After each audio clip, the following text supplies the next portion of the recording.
दोस्तों, मैं आपको एक बहुत ही ज़रूरी और बड़ा मामला समझाने जा रहा हूँ। ये मामला सिर्फ एक लड़की या एक पासपोर्ट का नहीं है। ये मामला है भारत की इज्जत, अरुणाचल प्रदेश की पहचान और चीन की चालों का। ये घटना हमें बताती है कि आने वाले समय में एशिया का सबसे बड़ा संघर्ष कौन सा होगा और क्यों अरुणाचल प्रदेश भारत का नया फ्रंट लाइन बन चुका है।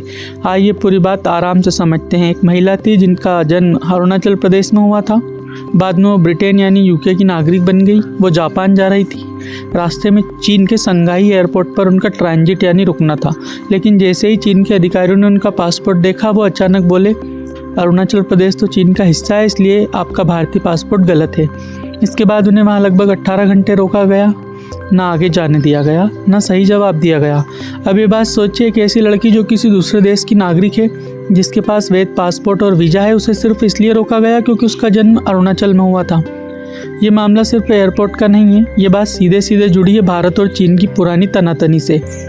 चीन हमेशा ये कहता आया है कि अरुणाचल प्रदेश उसका हिस्सा है, जबकि भारत बार बार साफ बोल चुका है अरुणाचल प्रदेश भारत का अभिन्न हिस्सा है, था और हमेशा रहेगा। यानी ये सिर्फ एक लड़की को रोकने का मामला नहीं है, चीन की एक सोची समझी चाल है भारत पर दबाव बनाने की। दोस्तों, चीन एक नई तरह की चाल चल रहा है जिसे कहते हैं ग्रे जोन टैक्टिक्स। इसका मतलब होता है सीधा युद्ध मत करो, गोली मत चलाओ, पर ऐसे ऐसे विवाद पैदा करो जो सामने वाले देश को परेशान करे, डराएं और दबाएं।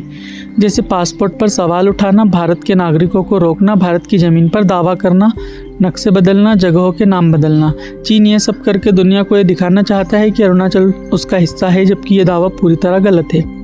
भारत सरकार इस बार बिल्कुल पीछे नहीं हटी। विदेश मंत्रालय ने खुलकर कहा, अरुणाचल प्रदेश भारत का अभिन्न हिस्सा है, चीन की हरकत गलत है और अंतर्राष्ट्रीय नियमों के खिलाफ है। भारत ने यह भी कहा कि चीन की ये चाल दोनों देशों के बीच भरोसा और संबंधों को खराब करती है। भारत का ये कड़ा जवाब दुनिया ने भी नोट किया। अब जानते हैं चीन ऐसा क्यों कर रहा है, असली कारण क्या है। असली बात यह है, चीन अरुणाचल को लेकर डरता है। क्यों? क्योंकि अरुणाचल भारत की वो जगह है जहाँ से भारतीय सेना मजबूत पोजीशन में रहती है, और अगर कभी संघर्ष हुआ तो सबसे पहले ये इलाका ही काम आएगा।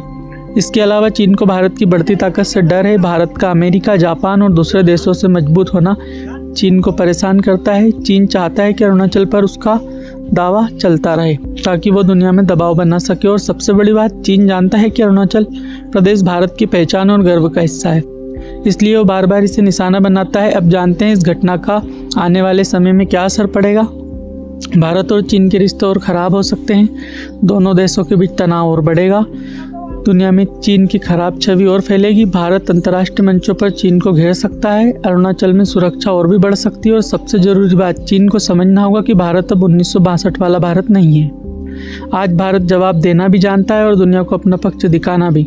दोस्तों, ये घटना हमें एक बात की याद दिलाती है कि दुनिया चाहे कुछ भी कहे, अरुणाचल प्रदेश भारत था, भारत है और भारत ही रहेगा। एक लड़की को 18 घंटे रोककर चीन ये नहीं बदल सकता कि भारतीय होने का गर्व क्या होता है।